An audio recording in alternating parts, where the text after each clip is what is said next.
வணக்கம் நேயர்களே, welcome to my channel. எல்லாரும் எப்படி இருக்கீங்க? இன்றைக்கி நம்ம கோல்டுக்கும் காஃபுக்கும் ஒரு சிறந்த ட்ரெடிஷ்னல் மருந்து பற்றி பார்க்க போகிறோம். இதோட இங்கிலீஷ் டிஸ்கிரிப்ஷன் கீழே போட்டிருக்கேன். இதுக்கு நான் ஒரு சின்ன சுக்கு பீஸ் எடுத்திருக்கேன். அதுக்கப்புறம் 4 சின்ன திப்பிலி, இதையும் ஒரு போட்டுட்டு இதோட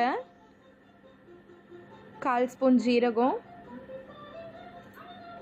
1/4 ஸ்பூன் மிளகு போட்டு இதை நல்லா இடிச்சுக்கோங்க. எல்லாமே நல்லா இடியணும். ஸோ இந்த துகள்களை நம்ம இந்த 1 கிளாஸ் தண்ணி ஊற்றி ஒரு பாத்திரத்தில் ஊற்றி இதை அதில் போட்டு கொதிக்க வைக்க போகிறோம். ஸோ இப்போ நான் அடுப்பு பற்ற வச்சுக்கிறேன். ஒரு சின்ன பாத்திரம் வச்சுட்டு இதில்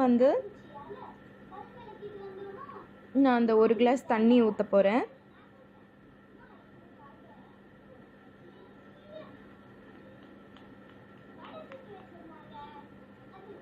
அதுக்கப்புறம் இடித்து வச்சுருக்கிற அந்த மருந்தெல்லாம் போட போகிறேன். நார்மலாகவே சுக்கு திப்பிலி மிளகை திரிகடகம்பாங்க. அது ஒரு சிறந்த வீட்டிலேயே செய்யக்கூடிய மருந்து. கோல்டு காஃபுக்கெலாம் தயவு செஞ்சு மெடிக்கல் ஷாப்பில் எதுவும் வாங்காதீங்க. இதோட கொஞ்சம் டர்மரிக் போட்டிருக்கேன், மஞ்சத்தூள் போட்டிருக்கேன். எதுக்குன்னா சளியெல்லாம் நல்லா கரைச்சி எடுத்துரும். நெஞ்சு சளி அதெல்லாம் எடுத்துரும். சளினால் வரக்கூடிய தலைவலியும் இதில் சரியாயிடும். காய்ச்சலுக்கும் சில நேரத்தில் இதையே நம்ம யூஸ் பண்ணிக்கலாம். இதை நல்லா மிக்ஸ் பண்ணிவிட்டு இதை கொதிக்க விடுங்க. இப்போ இந்த 1 கப்பில் தண்ணி ஊற்றிருக்கோம் இல்லையா, இது கொதிச்சதுக்கப்புறம் இதில் பாதி கப்பாக ஆகணும். அப்போ தான் இது கஷாயம் ரெடின்னு அர்த்தம்.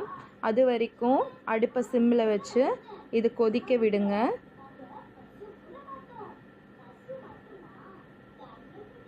இப்போ கொதித்து ரெடி ஆகிடுச்சு. இதை நம்ம வடிகட்டி ஒரு டம்ளரில் தனியாக எடுக்க போகிறோம். இப்போ நான் இதை வடிகட்டி எடுத்துக்கிறேன். அது அளவு பார்த்திங்கன்னா உங்களுக்கே தெரியும், பாதியாக இருக்குது. இது டம்ளரில் எடுத்துட்டு இதை நம்ம ஒரு நாளைக்கு 2 வேளை குடித்தோம்னா கண்டிப்பாக 2 நாளில் உங்களுக்கு சளியும் இருமலும் முழுசாக குணமடைஞ்சிடும். இப்போது இதை வச்சுட்டு இதை இன்னொரு டைம் கூட நம்ம இதில் போட்டுக்கலாம். அதே சக்கையில் இன்னொரு டைம் கூட நம்ம அதை போட்டுக்கலாம். வேஸ்ட் பண்ணாதீங்க. இதை சுட சுட குடிக்கணும். சுட சுட குடிக்க முடியலனாலும் கொஞ்சம் ஒரு இதமான இதில் குடிங்க. ஆனால் ஆற வச்சு குடித்தா அதோட பலன் எதுவுமே இருக்காது. ஸோ இப்போ இது ரெடி ஆகிடுச்சு. உங்களுக்கு இந்த வீடியோ யூஸ்ஃபுல்லாக இருக்கும்னு நினைக்கிறேன். இதே மாதிரி ஆரோக்கியத்துக்கான மருந்தெல்லாம் போடணுன்னா எனக்கு கண்டிப்பாக கமெண்ட் பண்ணுங்கள். என் சேனலுக்கும் கண்டிப்பாக சப்ஸ்கிரைப் பண்ணுங்கள். தேங்க்யூ.